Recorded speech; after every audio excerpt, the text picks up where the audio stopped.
You'll have to accept the recording, and I'll turn it over to Hans. Okay, thank you, Donna, and I'm happy to. These are always fun to do for me, so um, I'm glad to be here with you all virtually. I hope you can see the screen. There's a big screen intro slide. What is maritime archaeology? We can I'm see it. sure. Good, good. And yeah, I work for NOAA. I work for a federal office, but I've worked closely with UH and with the Marine Option Program and their field school for the past umpteen years. The Maritime Archaeology Field School is actually still going on. Don Froning is the instructor now. Um, but I can tell you about the field and about some of the things in Hawaii. And I think as divers, as biologists, as oceanographers, or historians, we all cross over and we're all related in this big ocean world. So I hope you take that from this talk. And I'll simply say at the beginning, oh, and also, like I'll pause now and then and we can chat and have questions informally while we talk. Because I'm fairly informal about this.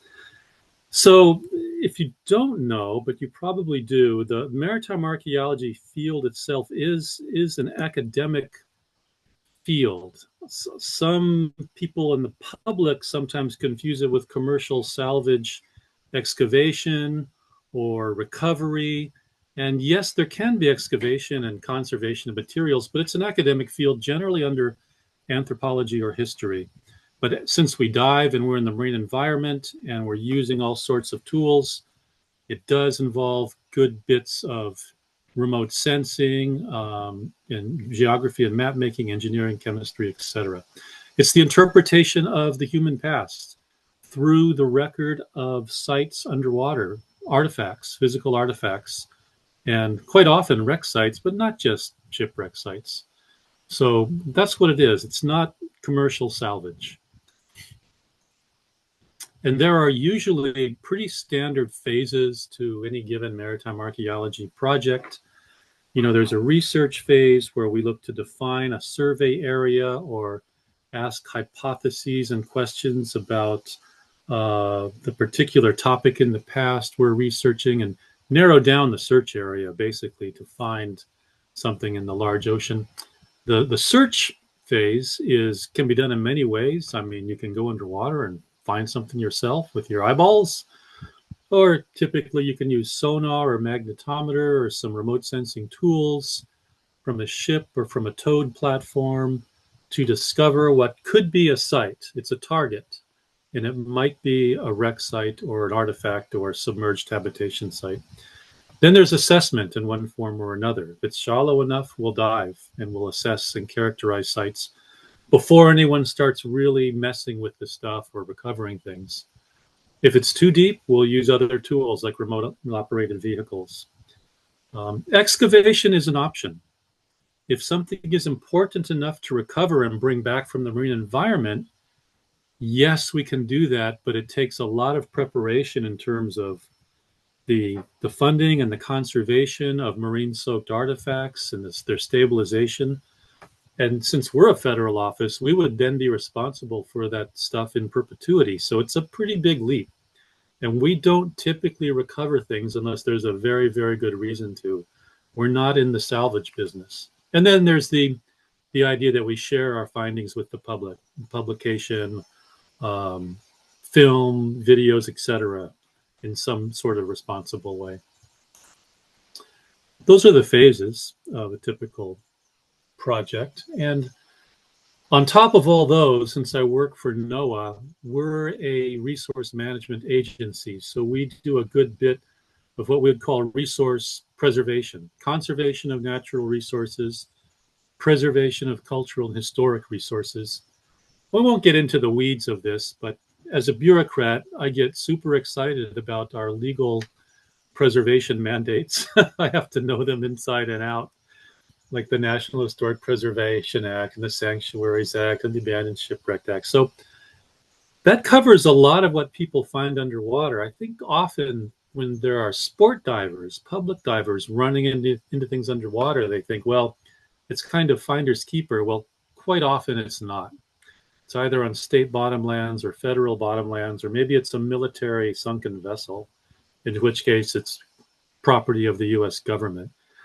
And there can be big fines for messing with stuff like that. It's state property or federal property. So it's important for people to know. This is a management field and preservation field.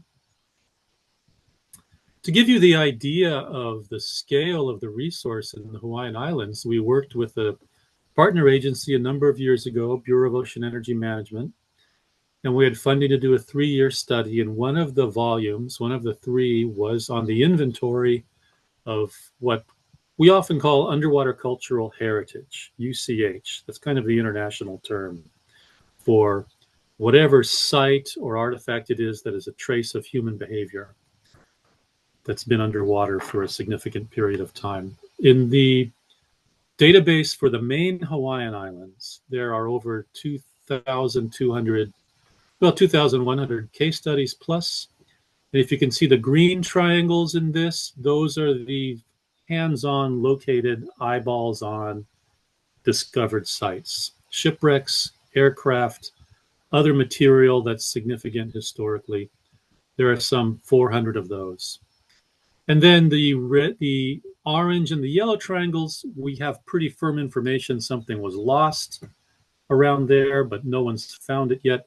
The red triangles, of which you see some of them, most of those are aircraft, and there's probably very little chance of finding them. And in fact, just to make sense of this map, I removed 1,000 of those red triangles. So you can go ahead and put 1,000 red triangles in, scatter them around wherever you want. You're not likely to find those sites. That's the scope of the resource for the main Hawaiian Islands. And like marine option program folks are interested in, like we do a lot of, this involves diving technology. Divers on shipwrecks go back quite a while to salvage in the medieval period in the 17th century, and then the invention of scuba by Jacques Cousteau, and now, of course, the Marine Option Program does a lot of shallow water exploration techniques, and we have a rebreather unit in our systems. We have a number of sites set up to do that.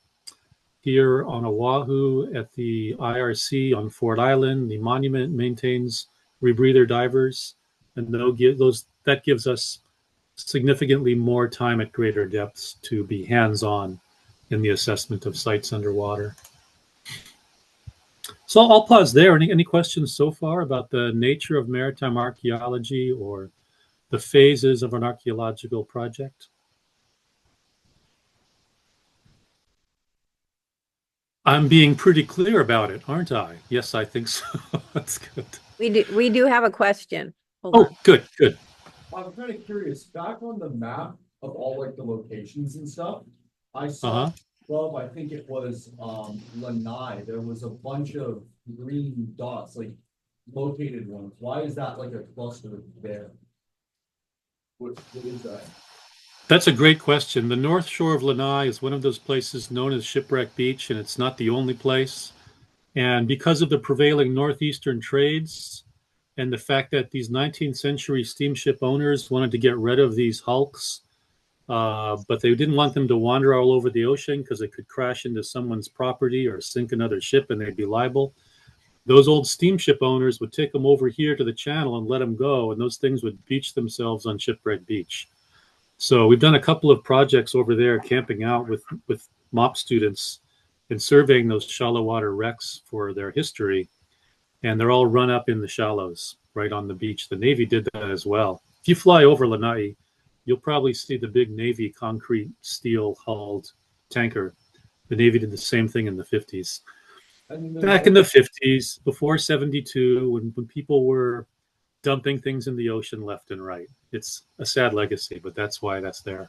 There's also another bunch of them above Hawaii, I think, even further out. What's that too? Because there's not. Like, yeah. Up here to the northwest of Kauai, that's RIMPAC. That's where the Navy currently practices by scuttling and bombing obsolete vessels and sending them to the bottom of the ocean. They used to do that south of Oahu here, but now they've moved up there.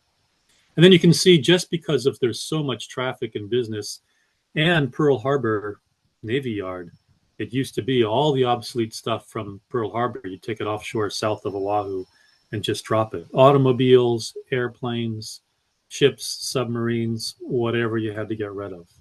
You can see the immensity of sites there. Good question. All right. Let's mosey on. This is what one such site might look at. This is actually the oldest shipwreck site discovered in the Hawaiian Islands. A British whaler called the Pearl, lost up in the northwestern Hawaiian Islands at Pearl and Hermes Atoll, named for the wrecks there, the two whalers that were lost. And you look at this kind of thing, it's been underwater for quite a while. All the wooden structure is gone, the wooden hull is gone, but just the hard bits and pieces, the anchors, the cannons, the bronze fasteners, the bricks, the copper, the big pots that they boiled out the whale oil in when they were viciously pursuing the oil industry, the whales back in the Pacific. Those are the things that are left. And if you glance at the reef, you don't really see it because it's so encrusted. And we could take a camera and do some photogrammetry and produce a 3D model. But I can tell you, it takes a diver with eyeballs on the reef. As you know, if you're a biologist, the closer you look, the more you see, to really discern the artifacts from the background incrustation.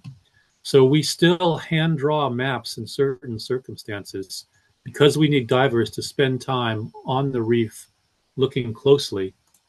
And that's what the, oops, where did it go? That's what a site plan like that might look at.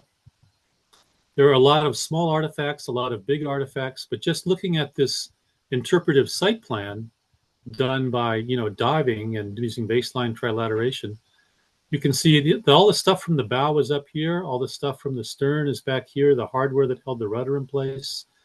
And some of the cargo is in the middle of this sand channel. So the whole thing beached itself right here in the shallow corals and fell apart over time. We can put together the story of its deterioration over time by looking at the distribution of the artifacts on the bottom. And then these are the things in this case that we were prepared to recover and conserve and then share with the public at our museum in Hilo. And you can see 19th century, very typical diagnostic artifacts of bottles and copper sheathing that was used to protect the wooden hull from biofouling, and copper fasteners, drift pins to hold the ship elements together, and musket balls, things like that, to help us identify and confirm the date of the wreck. We have found 5 whalers in Hawaii. There are maybe 15 others we haven't found yet. But when you think about the resource, this was such an intensive place during World War II that we have this huge underwater aircraft resource. And so whether I might personally get excited about that or not, as a federal archaeologist, that's the resource and many people are excited about it. So we do get involved in identifying aircraft sites when they're found. The one on top is right off of Kihei, if you haven't been out there to see that one. But there are others all over the place. And since we put the inventory together, we were able to look at aircraft losses in Hawaii over time. And this graph shows you the yearly losses beginning about 1924 and going through 1952. And guess what? Most of these losses are during World War II. The intensity of training and the hazards of training, not even combat losses. These were just training losses.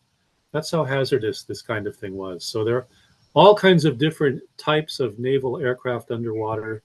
It's a big resource here in Hawaii, as it is in other places of the Pacific. This picture of these landing craft conducting training exercises is also Ma'alaia Bay in Kihei, right off of the harbor, Ma'alaia Harbor, and looking kind of south towards McKenna. And then we can also, since we have the inventory put together after doing the archival research work and the field work, look at the breakdown of all kinds of ships that have been lost, and boats and ships over time in Hawaii. And you can see the losses of vessels in Hawaiian waters over time. And you can see these kinds of spikes that happen when, say, the plantations start kicking in. And it's commercially viable for plantations to say, hey, we need steamships, we need more schooners, etc. And it reflects the intense use of the marine environment in the Hawaiian Islands. So a lot of these things, not all of them, but a lot of these have been studied by Marine Option Program students. And over the years, we've collaborated with University of Hawaii, and you see in the red dots a number of different locations we've been to conduct field schools using the students, training them in the hands-on methods and underwater cameras and video recording and then some report writing to document these sites. And it helps us maintain an inventory within, say, a marine sanctuary where we're actually federally responsible for maintaining that inventory. Or if we're outside that sanctuary, it also helps the state, the DLNR, Historic Preservation Office, know what they have underwater, because the state of Hawaii has never had a maritime archaeologist on staff. So they don't have capacity, although from 0 to 3 miles offshore, those are state bottomlands. So if it's not a sunken military craft, which is federal property, that archaeological site is property of the state. So it's helpful for them to know what they're dealing with. And along with the field schools, which I've got to say, Donna has been a great help at. She's been to a bunch of them, and we couldn't have done it without her. We've also had a maritime symposium, which Donna has been a usual suspect at for a number of years. So the symposium is not happening anymore. The field school is, but for 30 years, we had an annual gathering of local historians, archaeologists, and divers talking about what they've discovered underwater and other things out in the Pacific. So it's really been a great collaboration with the Marine Option Program. Now, you guys in your careers may get into some of this type of thing if you're not already using, say, side scan sonar or magnetometer.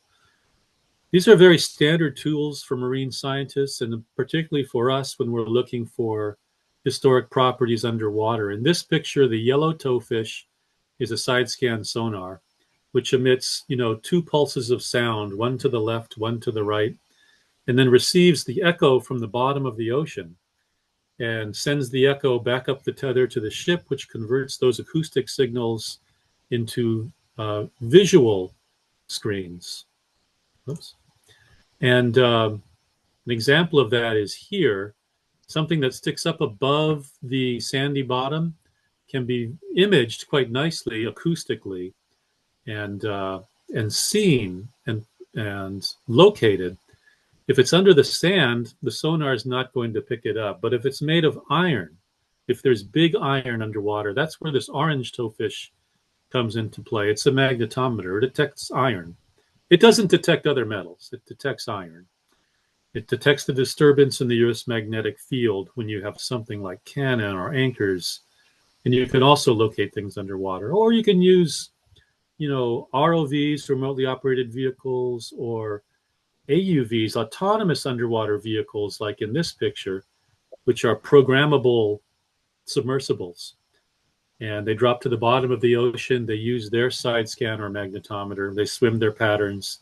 They return to the surface, and they send a come pick me up signal, and then you download the data.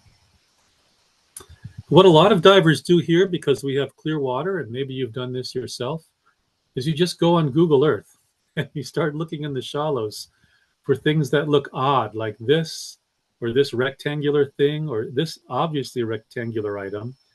And you're looking down maybe 20, 30 feet in clear water.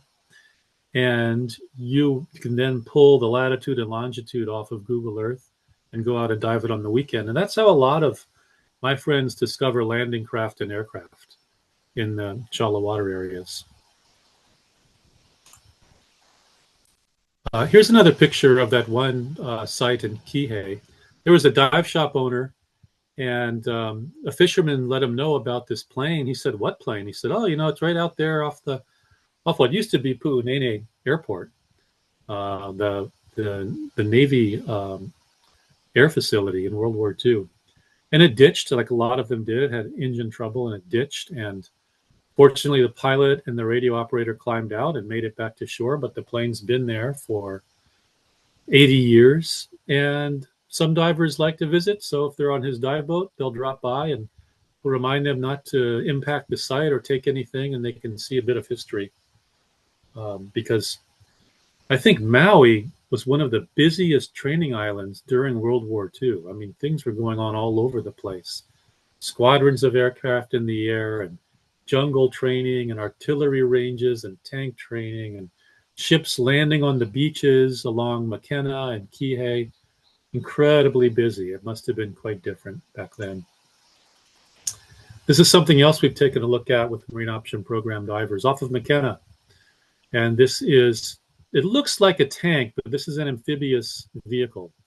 So these things would drive off of bigger ships miles out to sea, and then they would rotate these tracks that had cups on them, and they kind of drive themselves through the water up onto the beach, training before they did the large invasion operations, amphibious operations in the South Pacific. They had to train a lot. It was very, very hazardous, obviously, to land on beaches that were held by enemy forces. These sites are still there, still recognizable, and in places there may be unexploded ordnance associated with them. So you have to be careful taking a look. And here's the kind of interpretive hand-drawn map done by the students in one of the field schools, before we looked at several of these Amtraks. We know about these sites and begin to learn about where things may be by doing the background research in the archives. I actually just came back from 2 weeks in the archives back east, so that was a lot of fun. I was researching the topic of submerged munitions and unexploded ordnance in federal waters in the Pacific region. There is information out there. The DoD has had to compile some of it, but it's not like they're advertising their reports, you know, because it's a sad legacy that there's so much of this stuff underwater, disposed underwater. So I was going to the National Archives downtown, this one, or the one in College Park, this one, and looking in these manuscript boxes at maps and training records, pre and post and during World War II. And sometimes you open up boxes like that and no one's opened them since they put everything in the box in the 40s. So I kind of like doing that. And finding documents like this. This is a training document. This is Ma'alaya Bay. And here's McKenna down here. And here's Olawalu up here. And you can see the landing beaches and the approach lanes and the deployments of the Amtraks from the bigger LSTs offshore. And so these are the beaches where we were looking to find, indeed what we did find, a lot of landing craft that have been lost during the training exercises. That's Little Beach. That's McKenna on Maui. And there are a whole bunch of historic pictures of, I guess, what would be your grandparents, I guess, Marines and Army going ashore onto the beaches and training, and the barbed wire over the beaches. Quite interesting from a historian's perspective about how intensive the training was on Maui. And charts like this showing how the entire oceans around the Hawaiian Islands during the war were zoned and identified for specific training purposes: anti-submarine warfare, depth charge practices, aerial bombing, transit lanes for submarines, explosives disposal areas. It's not something that's really captured on modern charts. A few of those things are, but it's nice to see it in more detail. So I'll be pulling together an overview chapter on this for a publication in the future. So if we're not using remote sensing equipment, we also had the pleasure and opportunity in the past to use the HURL submersibles, the 3-man research submersibles. HURL stands for Hawaii Undersea Research Lab, part of SOEST, School of Ocean, Earth Science and Technology. And the program was there for a number of years. And the man on the right in this picture is Terry Kirby, and he was the operations director and senior pilot for Hurl, and all around good guy, as Donna says. And it was a pleasure to work with the Hurl submersible team. There are only a handful in the world, really, left of manned submersibles because, everyone's transitioned over, as we have, as Bob Ballard has, to using deep ocean remotely operated vehicles. And, surface ships deploying robots on tethers to 6,000 meters, or even deeper sometimes, a little bit deeper. And so those are unmanned. But this was one of the last few of the manned programs. Unfortunately, the university couldn't keep it funded, and the program has gone away. So these Hurl subs are no longer diving, but I was happy to get to do the work we did with them. They dive untethered. They usually dive 2 at a time for safety.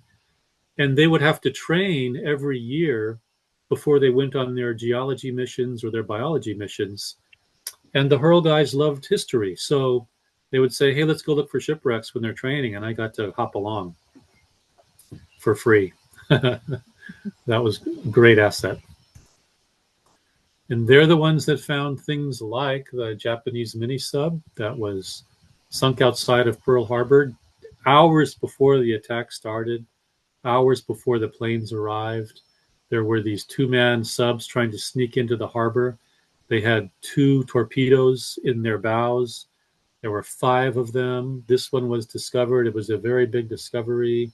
There have been a number of other great discoveries these Hurl guys have made. So it was a lot of fun getting to do that work with them.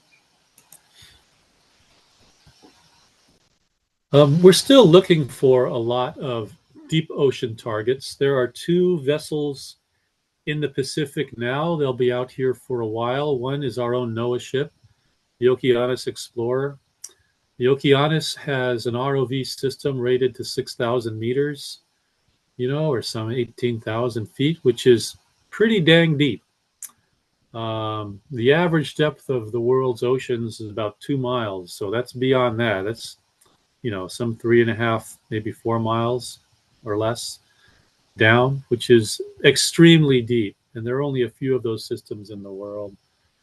The other vessel that has a 6,000 meter system is Bob Ballard's Ocean Exploration Trust and the Nautilus. So both of those are out there here for a few years doing missions, geology, biology, underwater seamounts, ocean sampling, and also maritime archaeology. And so they're always looking for deep ocean targets. And this is an example of one of how we would go about locating in the existing bathymetric multi-beam data, like this color picture here, an odd kind of bump, which doesn't look like it would be there naturally. Could be a bunch of rocks. It could be a geologic formation. It might be a submarine, maybe. But, we're looking hundreds and hundreds of meters deep. You start looking deep like that, even something like a ship, even something like an aircraft carrier, like the USS Yorktown or the Japanese aircraft carriers lost at Midway, the Battle of Midway. Those are deep. Those are thousands of feet deep. And using sonar mounted on a hull like this at the surface, you're not going to find them. You have to use an AUV. You have to get the sensor towards the bottom of the ocean, and that's very deep. So it takes a long, long time. It's not easy to find things in the deep ocean, in other words. But the things we have found, when we do assess them, it's also not really easy to get a picture of them, an overall picture, because as you can see in this painting, here is one of the Hurl submersibles with its lights turned on. It's like being in a big dark cave in Carlsbad Cavern with a flashlight, and you can see one little thing at a time, but you're not going to see something other than in a vague, fuzzy sonar image, all at once. But Terry, who is now retired, has been painting these from his notes and from the video footage and from his memory. And there's going to be an exhibit at sometime in the future for dozens and dozens of Terry's paintings of famous shipwrecks underwater, as well as natural features like underwater volcanoes and odd other areas he's discovered. So it's a really interesting thing for an artist to do. There's no other way to see something like that in the darkness of the ocean. Okay. Any questions occurring to you at all about remote sensing or deep ocean work or ROV systems or anything? Anybody? I have a question. Yep. I have a question. Um, for the World War II, with all the ships that had sunk from Japanese planes, did you guys probably just left those where they were? No Yeah. recovery for those. Yeah, that's a good question. Did we leave all the ships that were sunk when the planes attacked? So they attacked a bunch of facilities on Oahu, right? Wheeler and Kaneohe, Marine Corps Base, and Schofield, and Pearl Harbor. It's always called the Pearl Harbor attack, but they attacked Oahu. Some of the flying boats, the seaplanes that were moored on the bay in Kaneohe, were struck and sank at their moorings and blew up. And we've looked at them, and those pieces are on the bottom. There weren't vessels there that they attacked. They focused their attack on the ships at Pearl Harbor, and that's inside the harbor. So out of the 21, 22 ships that they sank in the surprise attack, that was incredibly successful, even though we knew it could be done, even though we had practiced the same thing ourselves and came to the conclusion that that's the way it would be done if someone does it. You attack on a Sunday morning on a cloudy day, and you come out of nowhere and you catch everyone napping at Pearl Harbor. That's exactly what they did. Out of the 21, 22 ships that were sunk in the harbor, 18 were recovered and refloated and actually saw service during the war. And several, never could be refloated during the war. One was refloated, and they were going to tow it back to a shipyard in Washington State to break it up, but it sank before they got there in the middle of the ocean. And then two are still in Pearl Harbor, the Utah and the Arizona. They're still on the bottom. Good question. Any other questions? Okay, we have one here. The technologies that he's talking about, like the remote sensing, where can Uh-huh. the students in Maui get experience in learning that? Oh, interesting. Yeah, offhand, I couldn't Mass? tell you. Yeah, we don't have that equipment for masts, so we're usually just Oh. doing shallow water diving. We do some photogrammetry, which is, computer programs using video to make 3D models.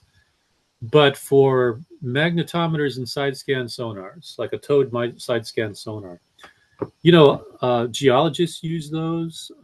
They don't use the magnetometer so much anywhere, but the side scan sonar, that could be in, I don't know if like a geography department might delve into that a bit sometimes, or if there's something offered online. That's kind of a specialty marine science tool, and that's a good question, and I don't have an answer for where you could easily access, some hands-on training in that. So for someone who wants to continue to stay on Maui as a marine Mhm. archaeologist, what kinds of Mhm. technologies should we be training in? Exactly that. um, yeah. Side scan Oh my sonar, magnetometer, photogrammetry. Yeah, we can correspond more offline. Don would be happy to spread my email around, Yeah. and I have people that we can ask. There may be some learning opportunities with other agencies here that do use those tools out here more often. The Navy has those. The DPAA, Defense POW MI Accounting Agency, they often train with those, and they have that equipment here on Oahu. I don't know if they use it on Maui or not, but yeah, that's a good question. I'd have to look into that further.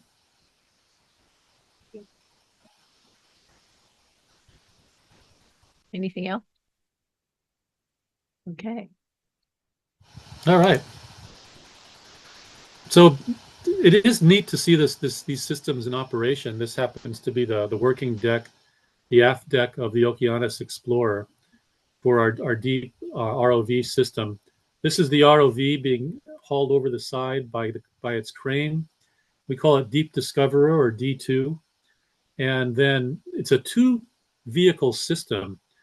This is the one that does all the detailed work on the bottom, but on deck, this is the other ROV.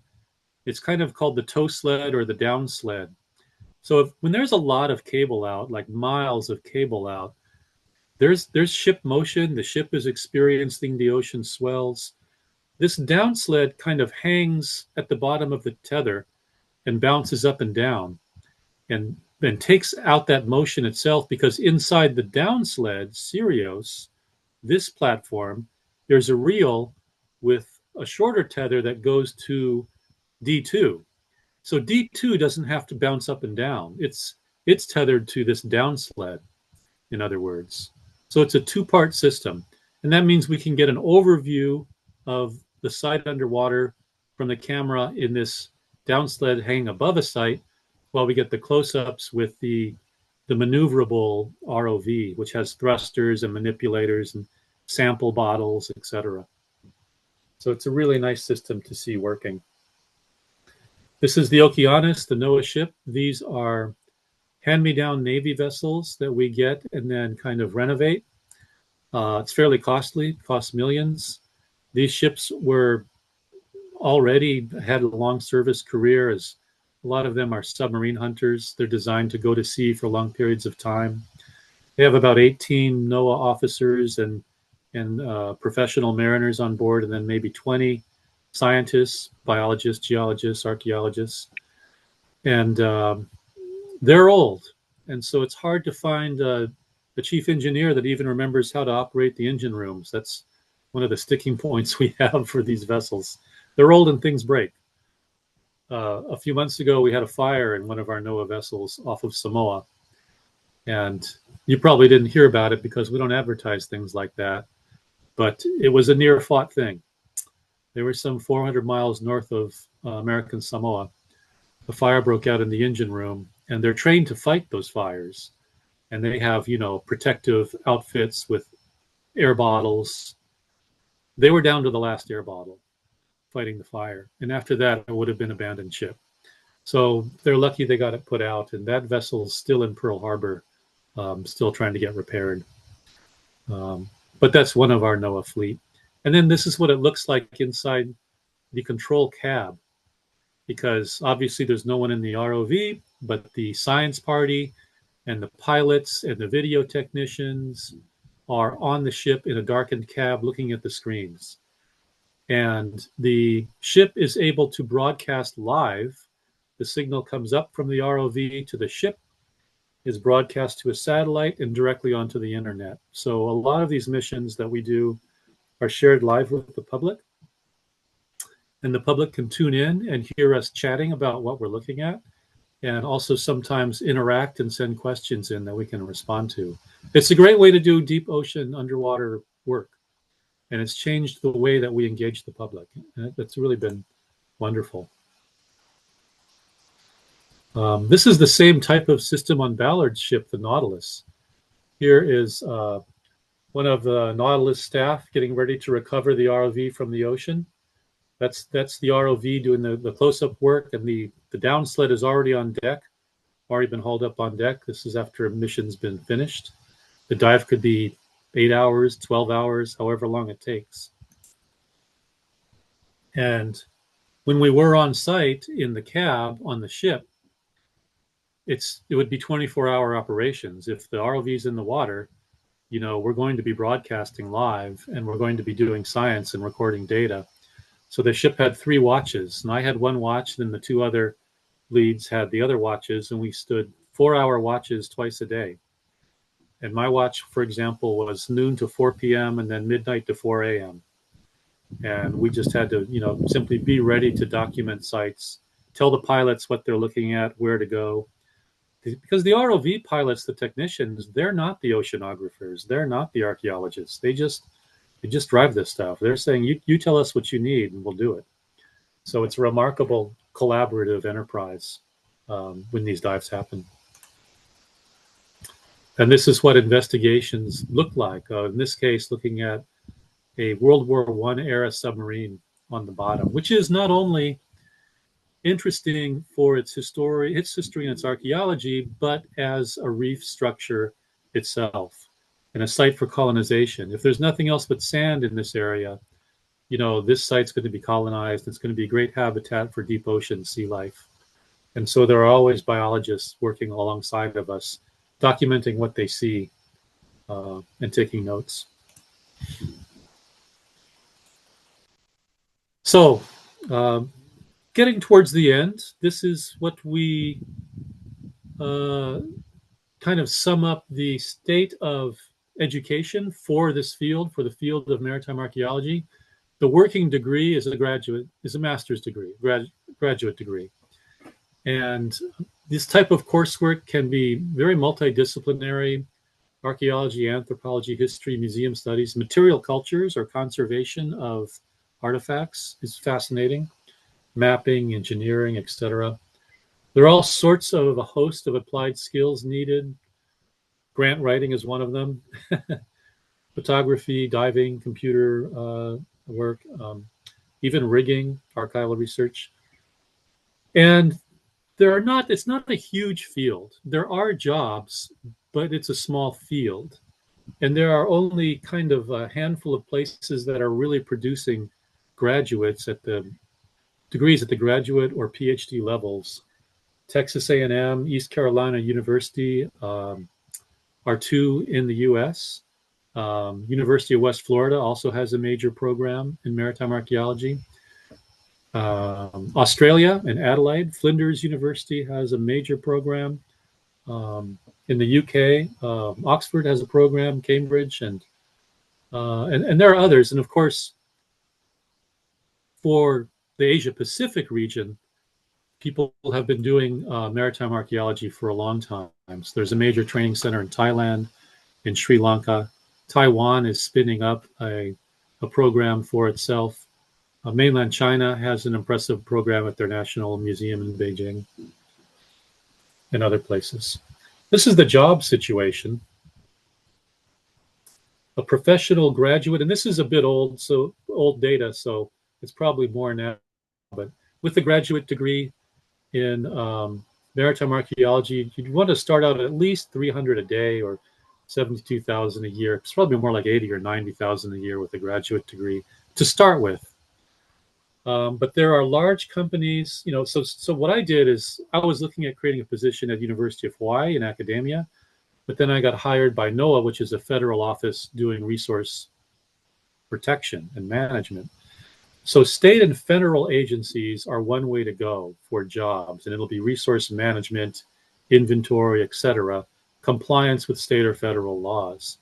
Universities are another way to go, but what really produces a lot of jobs in this field are contract CRM firms, cultural resource management firms. And that means that by law, if someone is going to impact the seafloor and put in place a submarine cable or dig a trench or clear a channel or build a breakwater, they have to do a survey prior to doing that to make sure they're not going to damage historic properties that might be there. And it's more than just looking in the library, seeing if anyone's done a report in the past or anyone's found anything. You have to go with the tools and survey the area and say, yes, there's nothing here that's significant. Or if there is, maybe we can alter the project somehow and protect this historic resource. So those are for-profit cultural resource management or CRM firms. And the largest one of the largest ones in the United States is called Search. It's based in Pensacola, Florida, but they do work all over the world. They do terrestrial work. They do marine environment work. They're expanding their footprint in the Pacific region. And they will hire you. And you'll work hard, but they'll hire you and you will travel and do a lot of exciting projects. So that's sort of the job situation for the field. Any questions about the jobs, the education aspect?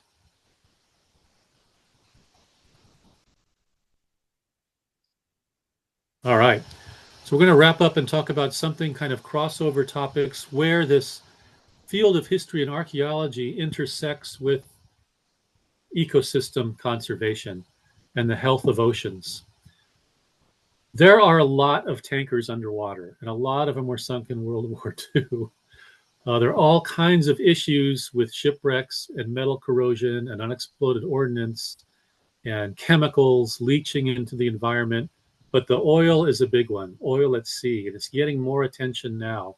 You can tell from this map of where these tankers are in the Atlantic and in the Pacific. And look at the Pacific here. Most of it's over in the Western Pacific where a lot of the war was fought. If you totaled it all up,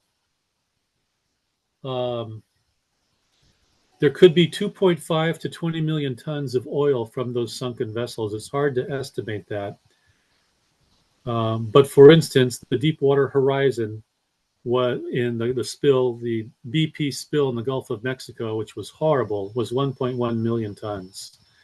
So if we're talking of maybe 20 million tons from shipwrecks, that's 20 million Deepwater Horizon spills, often in fragile ecosystem environments like coral atolls. So it is a big, big topic, and people are trying to get their hands around this topic from the global level. We've got one right here. We have the USS Arizona, that you can see from the aerial shot with the memorial built over the wreck. There's probably 500,000 gallons of bunker C fuel left in the tanks. We've been monitoring the site for years, doing studies of the corrosion and deterioration of the steel, sampling the oil that's coming out. People often wonder, why don't you just tap into the oil tanks and drain them? Well, it was a battleship, so there are 16 inches of solid armor steel to go through to get to those tanks. And it's a war grave, it's a memorial. So we haven't done that yet, and there aren't plans to do that yet, but at some day it will come out. It's just a matter of time. It's leaking out now. NOAA maintains a database known as the Remediation of Undersea Threats Database, or RUST. It has 30,000 targets of potentially polluting spots in our oceans. This doesn't include the Pacific area in Hawaii, sorry to say, but 20,000 of those RUST entries are vessels. Most of them are not high priority, but about 87 of them have been identified as high risk spill priority vessels, and we're monitoring those sites. And when we do know where one of these tankers are, there are options. For instance, this tanker that was sunk in World War II, called the USS Missiniwa in the shallow lagoon of Ulithi Atoll, was hot tapped by the Navy divers. So they were able to drill through the hull and pump the cargo out of the cargo spaces and recover the cargo safely without having the wreck open up and spill it. And that's being done more and more often, and people are talking about a global effort to do that, particularly in places like Indonesia and the Pacific. I have a question. Yes. Does anybody get fined for basically dumping in the ocean? Or like Oh, yes. basically somebody like, okay. Yeah. Absolutely. Things changed a lot in 70, 72 when Congress passed things like the Marine Sanctuaries Act and the Ocean Protection Acts and prohibited the Navy from dumping explosives, prohibited companies from dumping a lot of stuff. Things changed a lot. And so from the perspective of water quality, flushing out ballast tanks, dumping effluent over the side, certainly oil. There are big fines for that in state and federal waters. And we as NOAA benefit from catching people doing that because then we get to spend the fines from the money in some way to protect coral reef environments. So yeah, absolutely they get fined if you can catch them. The odd thing about the shipwreck situation, though, is a lot of the ships lost in World War II, say in Indonesia, were French or British or US or Japanese ships. So Indonesia does not own them. We own them. But the oil is coming up from them now. So Indonesia is suffering the impacts on the beaches. but no one stepped up and said, we're responsible for these wrecks and we're going to clean them up. So that's where the issue lies right now internationally. I think the navies should step up, because those are Navy vessels. Um, but we'll see. There are some high-level negotiations going on about that. Good question. So that's it. That's my final slide. Um, I hope you have a good, healthy overview of the entire situation. You now know possibly more than you wanted to know about maritime archaeology in Hawaii and the Pacific. Or you might also want to go on and ask more questions, tough questions like, hey, how come we can't get side scan sonar training on Maui? Let's work on that, Donna. Sounds like a good plan. Maybe we can get you to come over and teach some stuff to us. Question. Questions? Anybody have any questions? No more questions. Just gonna help out. Okie doke. Anybody else here? Did he leave his contact information? Yeah, your contact information. Do you want me to give it to them? Or you can? Yeah, Well, is there I a can just chat? do it. Yeah, there's You a could do it. chat. You can go on the chat. Okay. I see everyone.